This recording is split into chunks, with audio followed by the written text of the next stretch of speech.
Olá, meus amigos, minhas amigas, boa noite para todos. Que a paz de Jesus, nosso Divino Mestre, benfeitor, abençoe e inspire a todos nós. É uma alegria estarmos aqui mais uma noite, mais uma semana, dando continuidade em nossas reflexões, buscando desenvolver no reino do coração, aqui no âmbito dos sentimentos e das emoções, esse estado interior de calma, de serenidade, né, de confiança, para que a gente possa seguir vida fora mais sintonizados com o alto, com os benfeitores amigos, mais habilitados a refletir essa paz que governa o universo inteiro, essa paz divina à qual nos cabe conectar. Então, é uma alegria. Hoje nós vamos dar prosseguimento no capítulo 13, né? Nosso estudo com o capítulo 13 da obra Riqueza Prematura.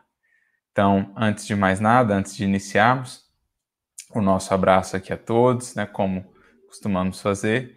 Um abraço aqui para Beatriz Palhas, para Elisa Rocha, para Maria Badia, aqui no YouTube, a Cristina Saad, a Paula Souza, a Cecília Camargos, e aqui no Face, a Inês, grande abraço, minha amiga Rosana Viana, a Rita Ferreira, a Iris da Silva, enfim, a todos que nos têm acompanhado, a Isabel Ribeiro, lá de Portugal, que Jesus nos abençoe.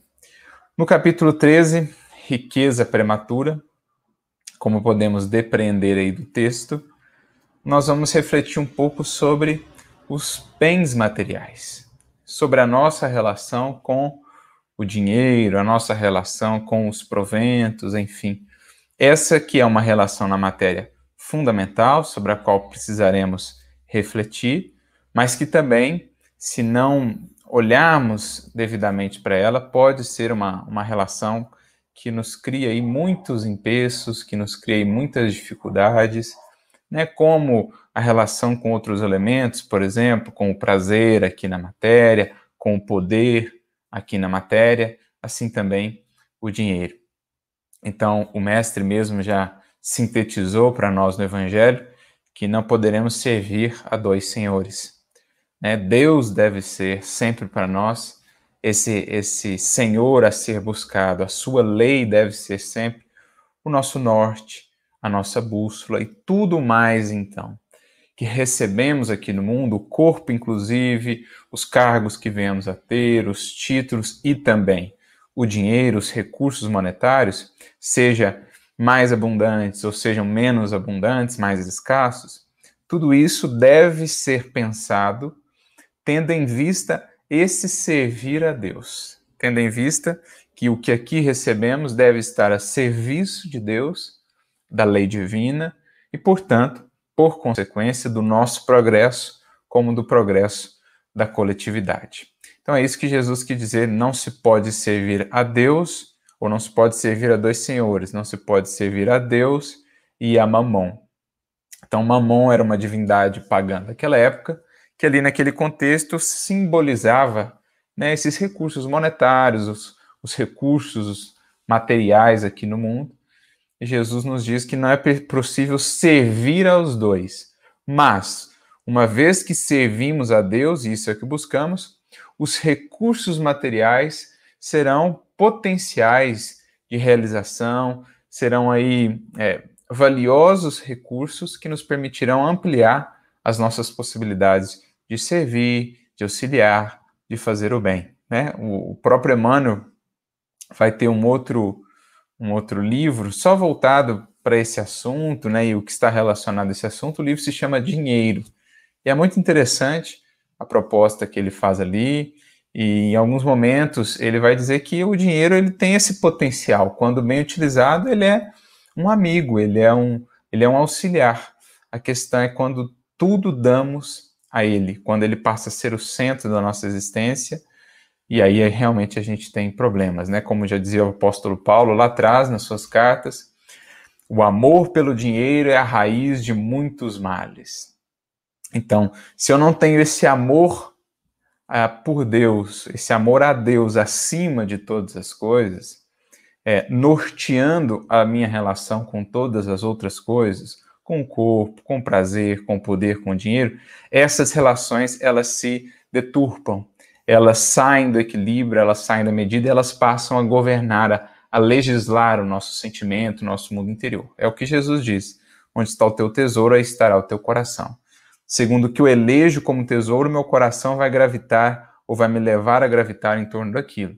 Os meus sentimentos, os meus pensamentos, as minhas atitudes. Se eu estou harmoniosamente gravitando, ou buscando gravitar em torno de Deus, então eu consigo utilizar tudo que eu recebo aqui na matéria de maneira adequada. O dinheiro, o corpo, o prazer, o poder, enfim, tudo. Agora, se eu saio dessa órbita e começo a gravitar em torno de alguma outra coisa que não a lei divina, esse esforço de vivenciar e aplicar o evangelho na melhoria de nós mesmos, então eu entro em algum processo de escravidão, né? Escravidão, alguma paixão de escravidão interna, escravidão emocional, ao que é transitório, ao que é efêmero, que muitas vezes me custa aí um grande esforço para sair dessa falsa órbita, me custa aí às vezes muitas lágrimas nos desequilíbrios que crio para mim mesmo. Isso tem um nome no contexto bíblico do evangelho, se chama idolatria.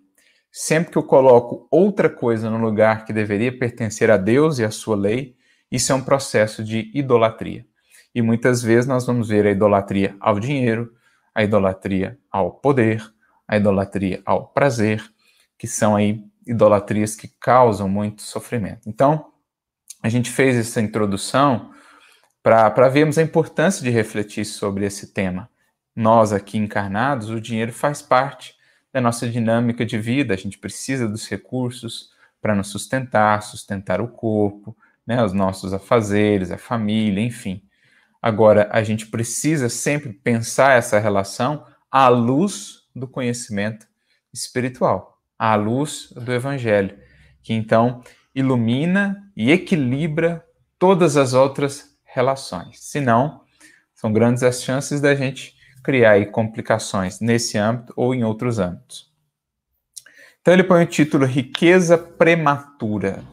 É interessante a gente pensar nessa palavra prematura. O que ele quer dizer com isso? A gente vai ver ao longo do capítulo que ele intenta trabalhar, mas a gente consegue pensar alguma coisa aí desde já, prematura no sentido de uma expectativa excessiva, angustiosa, por maiores proventos, por maiores recursos materiais. Quantas vezes as criaturas aqui encarnadas não vivem aí à caça desses recursos excessivos que possam então lhes eximir, né, do trabalho mais intenso ou de um trabalho mais dedicado aí no mundo, para poderem gozar de mais tranquilidade, de mais serenidade. Naturalmente que a gente vai se aperfeiçoando, vamos trabalhando, vamos, né, merecidamente aumentando aqui e acolá os proventos, desde que isso não seja visto como a finalidade da minha vida, desde que isso não absorva a minha emoção, não absorva o meu coração, o meu pensamento. Aí a gente começa a entrar nesse sentido, talvez, dessa palavra prematura, aquilo que me causa ansiedade, aquilo que me causa uma expectativa. Agora, quando eu vou fazendo, realizando, né, e as coisas vão vindo de maneira natural, se o alto entende, né, e se há aí uma proposta de, nessa encarnação, termos maiores recursos materiais, isso virá naturalmente como consequência do trabalho. E se estivermos conscientes de que aquilo que chega deve estar a serviço da lei divina e do Criador, então essa riqueza será aí uma grande alavanca, um grande instrumento de realização do bem, né? de expansão do bem, de expansão do progresso. Agora, quando a riqueza em si é o meu objetivo de vida, grandes as chances de, quando ela chegar ou se ela vier, eu tropeçar, colocar os pés pelas mãos na utilização dessa riqueza. Então, é preciso analisar com serenidade, com maturidade, o que nós buscamos. Isso é a meta?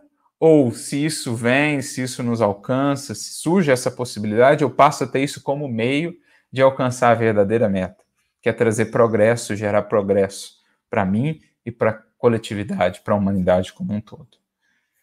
O primeiro parágrafo de Emmanuel é o seguinte, ele diz: Desapareceram documentos e objetos de valor que talvez te abastecessem de recursos materiais para muito tempo. Então, às vezes você estava contando ali, né, com um documento, com algum objeto que te daria aí, né, recursos materiais, e aconteceu alguma coisa, esse objeto foi extraviado, foi levado, né, foi, enfim, roubado, foi perdido, aconteceu alguma coisa que fugiu aí ao seu controle, né, que estava além das suas possibilidades ali de controlar aquela circunstância, e você se inquieta, você se desespera, você lamenta, você se revolta. E aí ele prossegue: perdeste a oportunidade de garantir uma pensão sólida nos dias do futuro em que teu corpo talvez não mais te auxiliasse a trabalhar pela própria manutenção, unicamente em face da desatenção de alguém ou porque a memória não te auxiliasse a recordar minudências alusivas ao assunto. Então, o que Emmanuel traz nesses 2 primeiros parágrafos? Ele fala-nos desses acontecimentos inesperados que fogem à nossa alçada, ao nosso controle, e que restringiram, limitaram as nossas possibilidades materiais quanto ao porvir, seja de curto prazo, ou seja mais a longo prazo.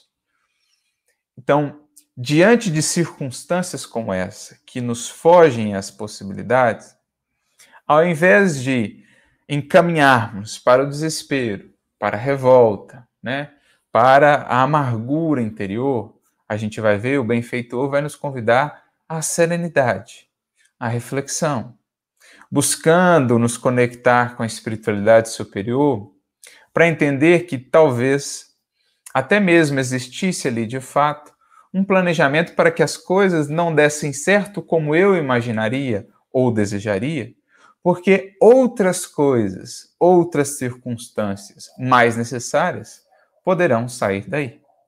Convida-nos Emmanuel a nos lembrar intimamente que aquela frase de Jesus que sempre trazemos e que muito gostamos, a nosso ver, é uma síntese maravilhosa que está colocada no Evangelho, lá no Sermão do Monte, em Mateus capítulo 6.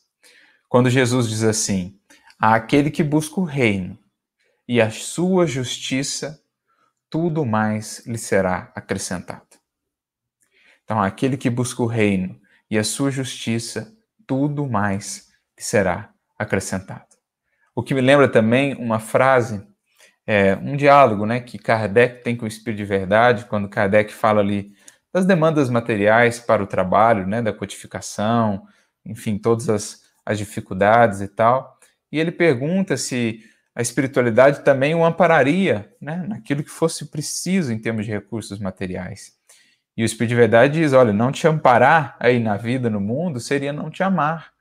Então, é muito bonita essa colocação do Espírito de Verdade, porque nos mostra que os espíritos amigos se preocupam com as nossas demandas materiais aqui também.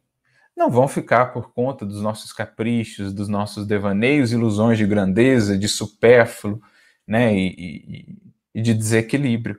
Mas eles sabem que, estando na matéria, nós precisamos aí dos recursos essenciais para que possamos bem nos conduzir vida fora. Então, essa frase do Cristo, essa frase do Espírito de Verdade, está lá no livro Obras Póstumas, elas nos mostram que, quando a criatura está aí nessa busca sincera, fazendo a parte que lhe cabe, no sincero desejo de crescer, né, segue fazendo a sua parte, que o alto vai tendo recursos de ajustar aquilo que nós precisamos para a caminhada. Seja momentos de maiores recursos, momentos de maiores privações, porque ambos, vamos ver, têm a sua lição, têm o seu aprendizado, mas se estamos buscando o reino e a justiça, se há um esforço sincero no encaminhamento, né, dos nossos sentimentos, da nossa vida interior, por esses passos de Jesus, o que precisamos haverá de chegar. Pode ser que o que precisamos seja menos em termos materiais do que julgávamos precisar. Cabe-nos aí entender para nos ajustarmos a essas possibilidades, a esses convites, né, da experiência material. Então, é o que o apóstolo Paulo dizia, né, e aprendeu ao longo da sua vida, ele que transitou entre o ter muitos recursos materiais e depois o praticamente não ter, viveu ali na simplicidade, no trabalho do seu tear, conquistando com muito suor o pão de cada dia. Ele ensina-nos essa ciência maravilhosa do aprendi a contentar-me com o que tenho. Essa frase maravilhosa do apóstolo Paulo, que nos ensina a buscar essa ciência tão necessária para a vida material, que é o aprender a lidar com as oscilações, né? Não considerando apenas uma existência material que tem as suas oscilações, momentos de maiores facilidades, de maior abundância, momentos de maior escassez, de maiores dificuldades, como também as várias existências. Ora viemos com maiores possibilidades no campo da autoridade, do poder, dos recursos monetários, ora em uma outra existência viemos mais ali no convite à simplicidade, no convite à posição mais de serviço, a posição mais de escassez, de limitação. Isso faz parte da experiência material. A grande ciência que o espírito vai aprendendo a desenvolver em si mesmo é aprender a extrair de cada circunstância dessa o máximo que ela pode lidar em termos de valores do espírito, porque estes sim podem sempre ser buscados.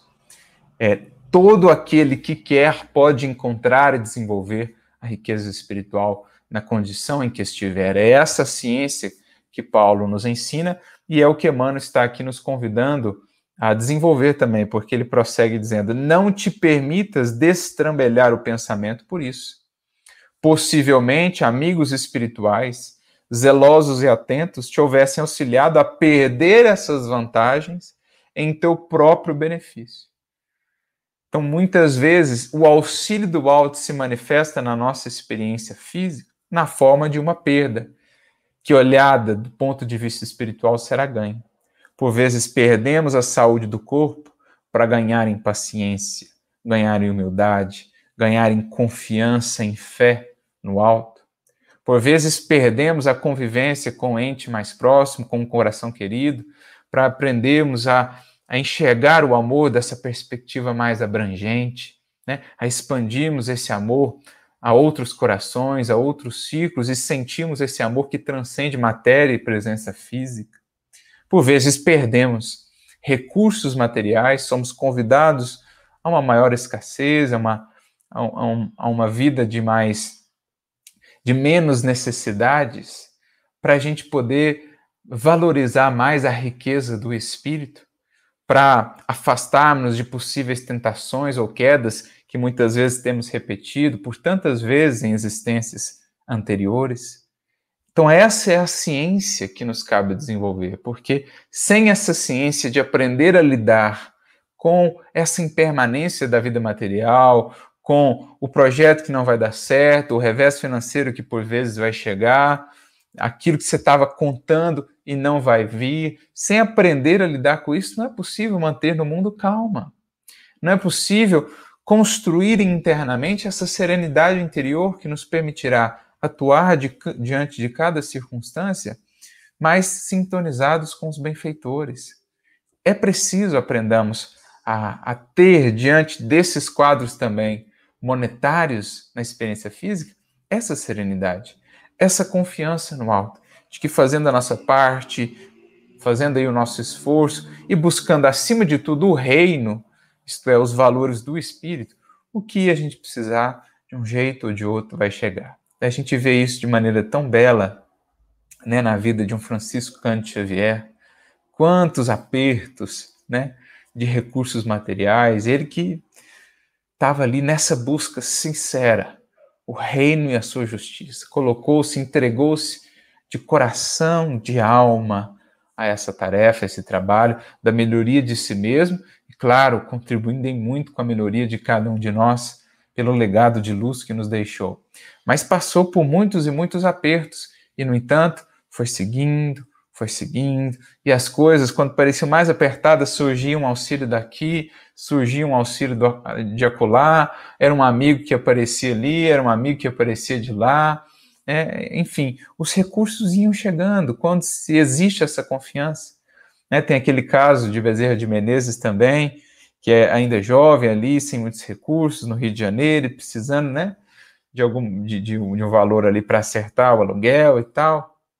Aparece lá um indivíduo, paga adiantado uma aula para ele e acabou não aparecendo, essa aula nunca foi dada e, no entanto, o recurso material ali ficou. E quantos casos desse a gente não conhece, né? A gente que vai viajando nas casas espíritas, nas atividades assistenciais, quando a atividade está passando ali a dificuldade tremenda, de repente chega uma doação de alguém, né? Uma pessoa que ganhou um recurso extra, eu estava querendo colaborar e mandei isso. A gente já ouviu N casos desses, né? Daquele recurso que chega de maneira inesperada, no momento mais adequado, no momento mais de maior necessidade. Então, essa condução do alto, se a gente vai olhando, ela está sempre aí. E muitas vezes esse apoio, esse amparo surge até mesmo na complicação da circunstância, que vai nos ensinar alguma coisa, que vai nos auxiliar a desenvolver essa ciência da calma, da confiança e da serenidade interior. Então, é isso que Emmanuel está dizendo aqui, né? Que por vezes benfeitores nossos, amigos, atentos, zelosos, vão impedir ou vão ajustar as coisas, as circunstâncias, de modo a que não venhamos a ter, assim, tantos proventos quanto desejaríamos, mas, pensando eles, um proveito maior, um crescimento do verdadeiro tesouro que estamos aqui por ajuntar, os tesouros do céu, como nos dizia Jesus. Por quê? Porque sabemos, tanto, isso está lá no Livro dos Espíritos, questão 814, 815, 816, questão 925, trata disso também. O capítulo inteiro, 16 do Evangelho segundo o Espiritismo, a gente vai ter reflexões muito interessantes acerca da pobreza, vamos dizer assim, né, da carência de recursos materiais e da riqueza ou da fortuna. Claro que existe, né, no mundo de expiação e provas ainda, na nossa sociedade que tem ainda muitos ajustes por fazer, existe aquela carência que realmente é fruto do egoísmo humano, né? Se nós soubéssemos exercitar mais a fraternidade, a caridade, a ninguém faltaria o necessário, aquele elemento fundamental ali para a felicidade que nos é possível. Como dizem os Espíritos lá, quais os recursos, quais os elementos para a felicidade que nos é possível agora? Com relação à vida material, a posse do necessário. Com relação à vida moral, a consciência tranquila e a fé no futuro. Há muitos corações, infelizmente, ainda falta o necessário, né, para uma vida digna. Isso é fruto ainda do nosso egoísmo. Mas estamos falando aí dessa carência de recursos, que não é essa carência absoluta, essa carência onde se falta necessário. Estamos falando dessa vida, dessa proposta de uma existência em que não teremos tantos recursos assim, como desejaríamos, como intentaríamos. Não teremos tantas facilidades assim do ponto de vista material. Dizem-nos os Espíritos das questões 814 em diante, que a prova da riqueza e a prova da carência, ambas têm uma finalidade. Muitas vezes foram escolhidas anteriormente pelo Espírito no mundo espiritual, e uma vai trabalhar mais a prova da carência, né, de recursos, vai trabalhar mais aí a confiança, a paciência, a resignação, porque a tentação que está atrelada a ela é a queixa contra a providência, ou seja, a revolta, enfim, as lamúrias. Por outro lado, nós temos a prova da riqueza, cuja tentação serão os excessos de toda sorte, e cujo aprendizado será o desprendimento, a caridade, né? A fraternidade, o pensar no outro, o investir no progresso. Ambas vão trabalhar determinados aspectos no espírito. E o espírito, ao longo das suas existências, vai revezando, né, entre experiências de maiores recursos materiais e de menores, segundo as suas necessidades evolutivas também. Mas, claro, é preciso frisar, cabe a nós, enquanto sociedade, trabalhar tanto quanto nos seja possível, né? Seja no ajuste das leis humanas, no ajuste da configuração da sociedade, seja no exercício da fraternidade, da caridade, para eliminar essa carência absoluta, onde falta-se até mesmo o mais necessário. Isso ainda é fruto do egoísmo humano. Agora, em termos de variação de recursos, isso sempre existirá, dizem-nos os espíritos, porque são ajustes de experiências para o espírito, ambos atendem a determinados aprendizados, o espírito, à medida em que vai se tornando cada vez mais maduro, mais espiritualizado, também vai prescindindo cada vez mais de excessos, de supérfluos, vai aprendendo que o necessário é tão mais simples, é tão mais elementar do que se imagina, que em se tendo, como dizem lá os espíritos, o necessário, né, a posse do necessário, como eles dizem, o resto, a verdadeira riqueza, a gente constrói a portas adentro do espírito mesmo, naquilo que fazemos, naquilo que sentimos, naquilo que realizamos, enfim. São essas as reflexões que eles vão nos trazendo. Por isso, por vezes, né, as circunstâncias da vida e a condução da espiritualidade superior vão impedir que venhamos a ter tantos proventos e tantas facilidades nesse campo quanto desejaríamos, mas com um fim de aprendizado, ou muitas vezes até mesmo protetivo, evitando quedas em pedras de tropeço outrora em que a gente já tropeçou. Indaga de ti se estarias efetivamente em condições de trabalhar caso estivesses com a vida escorada no dinheiro excessivo. Então, quantos espíritos, em recebendo aqui no mundo material, né, as possibilidades da fortuna ou de maiores recursos monetários, não acabam caindo muitas vezes na ociosidade do espírito, que gera aí muitos males para o espírito, a perda de um patrimônio muito valioso, que é o tempo que nos é dado na encarnação. Se a gente não está fazendo disso trabalho, realização, e por trabalho não estamos falando só o trabalho profissional, estamos falando do trabalho que é ocupação útil, o estudo, o auxiliar alguém, o auxiliar a sociedade de alguma maneira. Quantos espíritos, quando escorados no dinheiro excessivo, aqui na matéria, não ficam de fato escorados, ou seja, parados, estagnados em espírito. E com isso criam muitas vezes muitas aflições internamente para si, porque a alma, a mente, quando não ocupada, quando não está envolvida nessa dinâmica realizadora da vida, ela passa a dar campo para as influências perniciosas de outros espíritos, a gente começa a dar campo a velhas tendências nossas que voltam a somar, a gente passa a dar campo para os excessos, para os desequilíbrios. Já dizia um antigo ditado, né, que mente vazia, oficina do diabo, ou seja, quando a gente não está ocupando a mente em realizações para o bem, no trabalho, que é essa ocupação útil, quando a gente não está fazendo isso, a gente dá mais campo para as tentações. Paulo mesmo já dizia lá no Paulo Estevam, trabalho é a muralha defensiva contra as tentações. Então, o trabalho material, o trabalho profissional, sim, mas também o trabalho assistencial no centro, o trabalho de coordenar um estudo, de auxiliar alguém, fazer um trabalho voluntário, isso tudo é ocupação útil. De estudar, de conhecer a mim mesmo. Agora, o indivíduo, quando entra naquela falsa tranquilidade, né, pelas facilidades materiais, muitas vezes entra nessa ociosidade, foge ao trabalho e aí perde muito tempo valioso na encarnação, chegando depois desalentado, desiludido no mundo espiritual.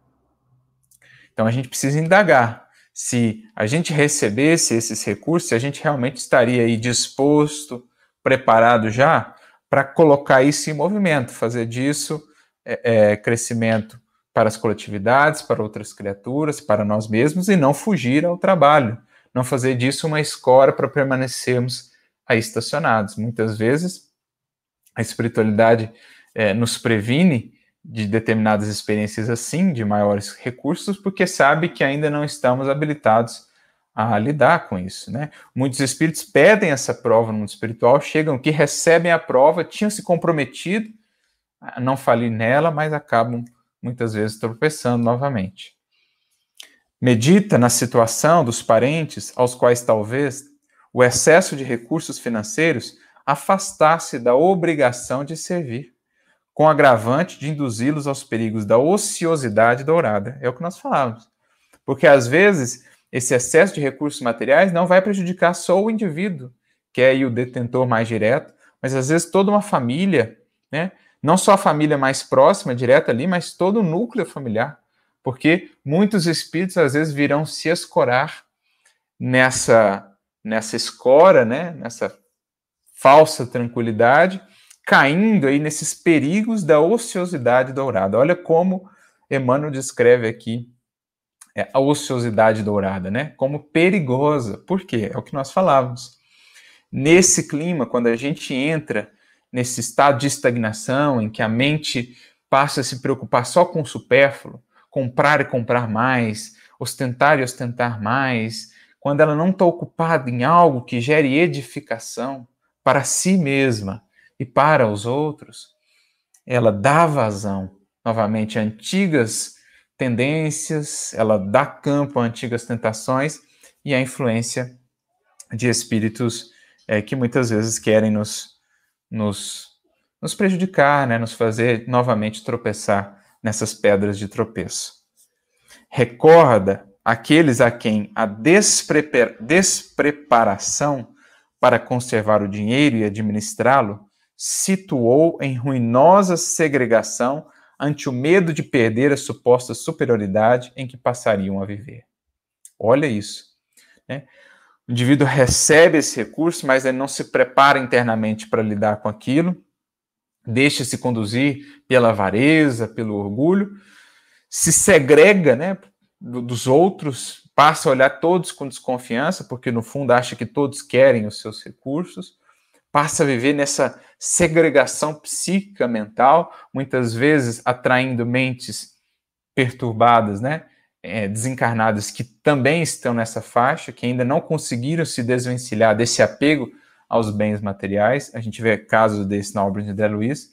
Passa a viver nesse estado de constante inquietude, perturbação, aflição, com medo de perder aquilo que guarda ali com tanta força, com tanta avareza, né? Sem refletir maduramente, serenamente, que mais cedo ou mais tarde haverá de deixar tudo aquilo, de que adianta guardar tantos e tantos recursos sem fazer daquilo um elemento multiplicador do bem. Então é o que Emmanuel vai dizer. Mais vale, né, algumas poucas moedas colocadas a serviço do bem do que milhões de moedas talvez guardadas lá única e exclusivamente no cofre da usura, no cofre da inutilidade, né, seja para a criatura, seja para o bem comum. Então, é preciso realmente ter uma preparação interior para utilizar-se desse recurso. É uma tarefa, como vão dizer os espíritos, lá no Evangelho segundo o Espiritismo, capítulo 16, que tem tremendos potenciais criadores, geradores do bem e do progresso. A tarefa ou a prova da riqueza, da fortuna, quando bem utilizado, e nós temos ao longo dos séculos aqueles que bem se utilizaram desses recursos, que incentivaram o progresso do país. Esses dias mesmo eu lia um pouco da biografia de Barão de Mauá, que foi um desses que, né, realmente colocou esses recursos aí a serviço do progresso do país, tentou fazer o seu melhor nesse sentido. E outros exemplos que poderíamos citar, ela traz tremendos potenciais, criadores, realizadores, a fortuna, a riqueza, mas também, se mal aplicada, ela pode gerar muitos males e muitas dores. É o que a gente vê os próprios espíritos dizendo na questão 925, que muitas vezes a riqueza, ou a prova da riqueza, é mais perigosa até do que aquela da miséria ou da carência de recursos materiais. Então, é preciso lembrar desses casos, né, para que estejamos atentos, caso venhamos a ter essa possibilidade de maiores recursos materiais, o quanto nos cabe nos preparar internamente para termos aqueles recursos sem sermos por eles possuídos.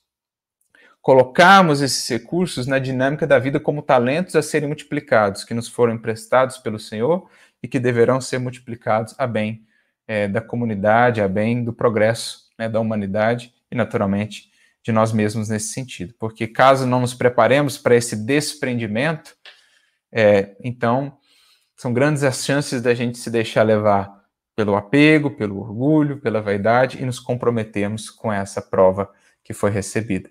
Tem uma mensagem, inclusive, extensa, mas muito bela, muito completa, do Espírito de Lacordaire, no capítulo 16 do Evangelho segundo o Espiritismo, lá no item 14, desprendimento dos bens terrenos, em que ele trata das duas circunstâncias, né?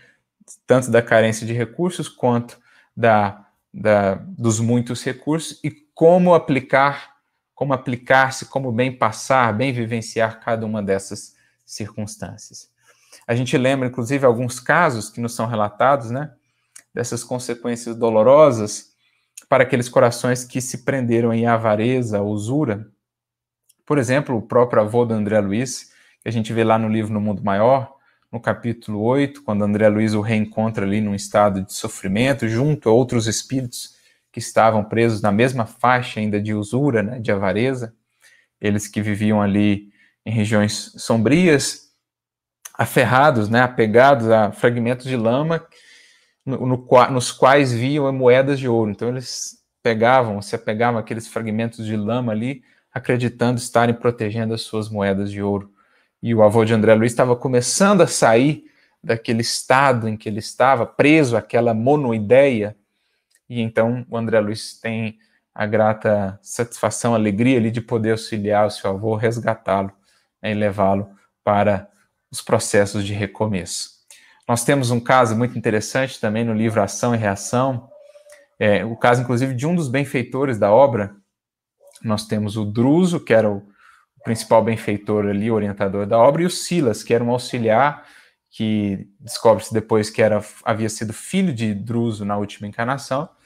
E o Silas, que naquele momento já era um benfeitor ali na colônia que o André estava trabalhando, na sua última encarnação ele havia caído justamente nessa prova aí da relação com o dinheiro. Ele muito preso à avareza, muito preso ao apego aos recursos materiais, havia cometido ali até alguns desatinos, né, que muito lhe haviam custado. Então ele conta a sua história ali dos capítulos 8 a 10. Nós temos André Luiz auxiliando Silas no atendimento a um caso, o caso de Antônio Olímpio, que foi um indivíduo que, por conta de herança, por conta de recursos materiais, briga, né, por herança, havia assassinado os 2 irmãos, se safou da justiça terrena, porque fez parecer que havia sido um acidente, mas aí, claro, né, a sua consciência o cobrou, aqueles 2 irmãos viraram obsessores, levaram inclusive a sua esposa à desencarnação pelas vias do suicídio, e aí depois que ele desencarna, toda aquela questão do sofrimento, das dores, é resgatado pela colônia em que André estava auxiliando ali o Silas, né, da qual o Silas fazia parte, e aí o Silas vai então ajudar agora o filho dele, o neto, se não me engano, que havia permanecido na matéria e que estava com o mesmo problema, da usura, do apego, e aí vê-se todo um quadro obsessivo ali formado pelos 2 irmãos que haviam sido assassinados, né,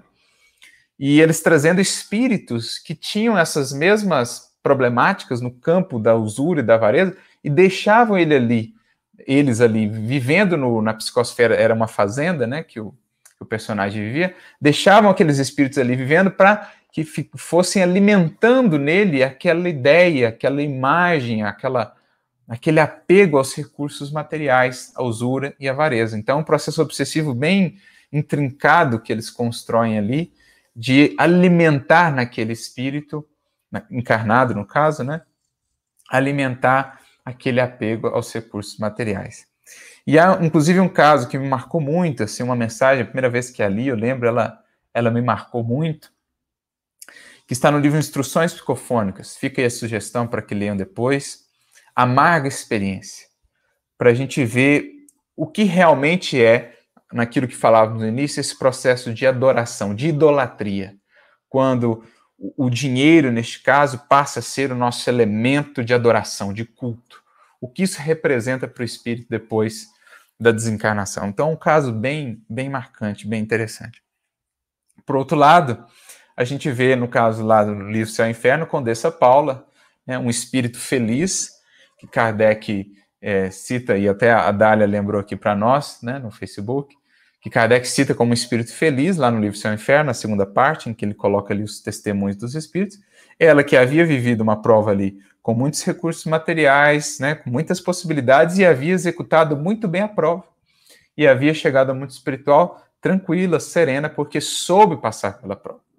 Porque é uma prova difícil, sim, mas não impossível de ser vivida, de ser bem realizada, bem cumprida, né? Zaqueu, por exemplo, teve ali os seus tropeços no início, mas com o Cristo, com o Evangelho, conseguiu se ajustar e foi um dos grandes patrocinadores do início do cristianismo, da Casa do Caminho, foi um dos grandes auxiliadores. Então, assim, a gente precisa entender aquela fala de Jesus, não no sentido estrito, é mais fácil um camelo passar pelo buraco de uma agulha do que um rico entrar no reino dos céus. Não é no sentido estrito, no sentido literal que Jesus fala. Ele fala que é uma prova que demanda mais atenções, porque o desprendimento, o desapego é algo não tão simples, mas que, se bem vivida essa prova, ela pode gerar muitas benesses para o espírito, porque as potencialidades de realização dele são tremendas. Ele pode ajudar milhares, às vezes, centenas de corações e conquistar a gratidão de tantos. Então, é preciso que se entenda isso também, que é possível passar por essa prova adequadamente. Nós, muitas vezes, que olhamos de fora, temos quase sempre o veso de julgar aqueles que têm mais recursos, de já condená-los, de já colocá-los na condição daqueles que vão se equivocar e já estão se equivocando, enfim. Mas é preciso entender o desafio da prova e vibrar, né, para que o irmão consiga. Existem esses exemplos que nos mostram que é possível sim. Eu me recordo até da pergunta, né, 925 do Livro dos Espíritos, em que Kardec pergunta assim, por que Deus concede os dons da fortuna, da riqueza, àqueles que não fazem uso adequado dela?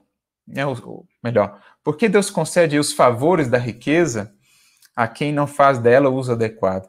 E os Espíritos respondem assim, olha, só considera isso um favor quem vê a vida apenas do ponto de vista presente.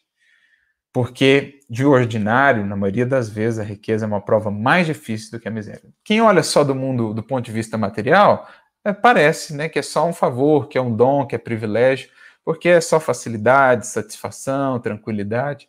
Mas quem enxerga a vida do ponto de vista espiritual percebe o peso, né, o fardo de uma prova como essa e a responsabilidade atrelada. Então, olha essa resposta que os Espíritos nos dão na questão 925 do Livro dos Espíritos, renovando muito os nossos entendimentos. Então, claro que Deus dá os recursos na expectativa de que o filho que recebeu aí esses recursos monetários, né, a riqueza, possa bem exercer a tarefa que lhe foi cometida, a prova que muitas vezes assumiu antes de encarnar. Muitos acabam tropeçando. Mas é preciso entender que não é um privilégio. Se olharmos do ponto de vista espiritual, na verdade, uma responsabilidade tremenda. Pensa nos avanços indébitos da inveja e do despeito sobre os teus dias, por parte daqueles que ainda não aprenderam a respeitar a vida dos semelhantes, caso mantivesses a fortuna fora da circulação e do trabalho, sem utilidade para ninguém. Então, aquele que não coloca, que não emprega esses recursos adequadamente, né, além das responsabilidades que cria para si mesmo, nos perigos da ociosidade dourada, como Emmanuel disse aqui antes, ele ainda tem que lidar com essas vibrações, né, antagônicas da inveja, do despeito, que vão alcançá-lo, muitas vezes da calúnia, enfim. Então não é tão simples alçar-se a essa condição. A gente aqui, muito presos ainda à experiência material apenas e à satisfação material, olhamos para aqueles que estão nessa condição e vemos só facilidade, só tranquilidade, mas não pensamos nisso, né? Nessas vibrações que os envolvem, nesses perigos, nas tentações a cada passo, né? Nas muitas demandas, nas muitas energias que envolvem esse indivíduo, tanto de encarnados e desencarnados, convidando-o aos excessos, aos desatinos, enfim. Não é uma prova tão simples. Saibamos ter, então, também mais compreensão, vibrar, para que o irmão, diante de uma prova dessa, possa bem se conduzir por ela e fazer dela um manancial. Inclusive, vamos comparar, né, a riqueza lá no Evangelho segundo o Espiritismo, no capítulo 16, a um manancial, uma fonte que pode produzir muito, né, ao seu redor, que pode trazer muita verdura, muita abundância ao seu redor, se bem distribuída, se não se converter num poço de usura e de avareza. Lembra as discórdias e demandas de testamentos e inventários promovidos por teus próprios descendentes na hipótese da tua morte inesperada ante os bens materiais que, porventura, deixasses sem justa e proveitosa destinação. Quantos casos a gente não vê desses, né? Vez por outra surgem aí na mídia, nos jornais, enfim, nos relatos, né? um indivíduo que deixou muitos recursos e que isso virou, então, ali um objeto de tremenda disputa entre os descendentes, entre a família, enfim. Quantos relatos a gente não vê de espíritos em profunda aflição no mundo espiritual, profundamente doloridos, profundamente tristes com o desfecho, né, daqueles bens que ajuntaram ali, que deixaram, às vezes, com a mais sincera das intenções para os seus herdeiros, mas que se convertem esses bens em instrumentos aí de disputas homéricas e profundamente dolorosas, às vezes separando por uma encarnação inteira, né, uma família ou indivíduos de uma mesma família, enfim. Quanta angústia isso não gera em espíritos do lado de lá, muitas vezes, né? Essa disputa que se gera em torno da abundância de recursos materiais. Então, a gente percebe muitas vezes isso nas reuniões mediúnicas, em relatos de espíritos. André Luiz mesmo vai contar alguns relatos nesse sentido. Então, é preciso pensar nesses detalhes que a gente não considera quando a gente está pensando aí sobre fortuna, sobre facilidade de recursos materiais. Não é algo, como dizem os espíritos, tão simples assim. Por isso ele conclui: aceita a vida laboriosa que Deus te concedeu, reconhecendo que a fortuna estará em tuas mãos quando souberes dirigi-la sem permitir que ela te escravize. Então, em outras palavras, é como se Emmanuel dissesse assim: vai fazendo a sua parte, vai trabalhando, vai realizando. Se for dos desígnios divinos que venha a ter mais possibilidades nessa existência, seja bendita aí a oportunidade que esteja a serviço, né, do Criador e da lei divina e do progresso das criaturas. Se não, vamos seguindo, fazendo nossa parte, entendendo que todos podemos ser ricos, todos somos ricos quando encontramos a glória de servir e de amar, né? Desde que tenhamos aí já o necessário, aquilo que nos permite ter uma vida digna em termos materiais, no mais, todos podemos multiplicar ao infinito a nossa riqueza espiritual com as possibilidades de serviço que todos os dias nos trazem. Então é isso que Emmanuel sintetiza aqui para nós, né? Vamos fazendo a nossa parte, que isso não seja objetivo de vida, que isso seja aí resultado, consequência, acontecimento, e que se vier a acontecer, que esteja a serviço realmente do alto. Se viermos a receber maiores recursos e um dia venhamos a perder por circunstâncias aí que nos fogem à alçada e por acontecimentos imprevistos, que possamos também nos resignar e entender, louvando ainda assim a Deus pelas possibilidades que nos dá. É aquela síntese maravilhosa de Jó, que inclusive é lembrada lá por Lacordaire, no capítulo 16 do Evangelho segundo o Espiritismo. Jó, que diz, né, Senhor, tu me deste, tu me tomaste, seja feita a tua vontade, em tudo seja louvado. Seja na ausência, seja na abundância de recursos, ensina-nos, Senhor, a passar bem pela prova, colhendo o máximo de aprendizado e não nos perdendo nas tentações atreladas a cada uma delas. Seja nas lamentações, na revolta, no caso da carência, seja nos excessos e nos desequilíbrios de toda sorte, no caso da abundância. Ensina-nos a colocar os talentos que recebemos de Ti a serviço da Tua divina vontade. Essa deve ser a nossa reflexão, porque então entenderemos que sempre tudo isso que aqui recebemos na matéria é meio e não fim em si mesmo, porque o fim é e deverá sempre ser para nós o buscar o reino e a sua justiça. Então tudo mais se ajustará da melhor maneira segundo os desígnios do alto. Que Jesus nos abençoe, nos inspire a todos na nossa vivência, na nossa experiência material. Agradecemos aqui pelas contribuições, né? Vamos ver aqui se temos a Dália, que nos trouxe aí, nos lembrou o exemplo da Condessa Paula. A Ana Lúcia Gouveia aqui, trazendo aquela síntese do Cristo, né? Dar a César o que é de César e a Deus o que é de Deus. A Horácia aqui no Face, lembrando que a riqueza é uma grande prova pelos desequilíbrios a que pode levar, se a gente não se conduz bem por essa experiência.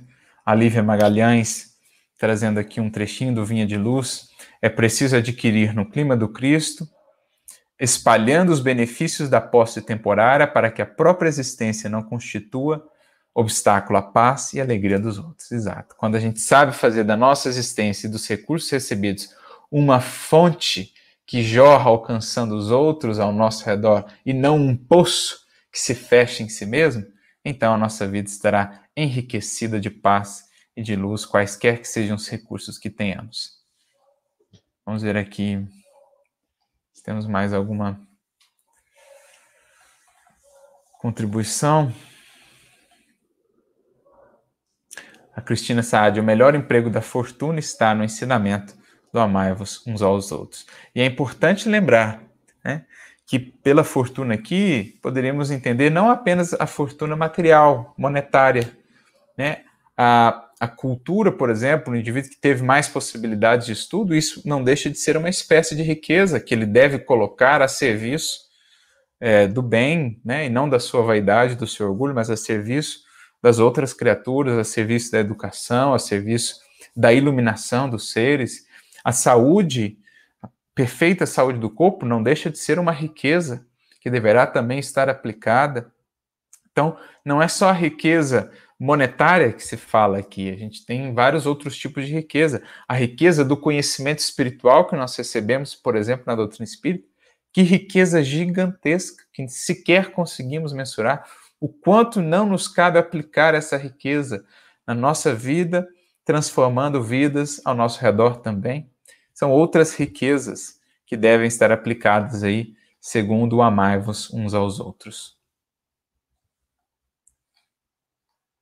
Enfim, amigos, é isso. Agradecemos mais uma vez a presença, o carinho de todos vocês.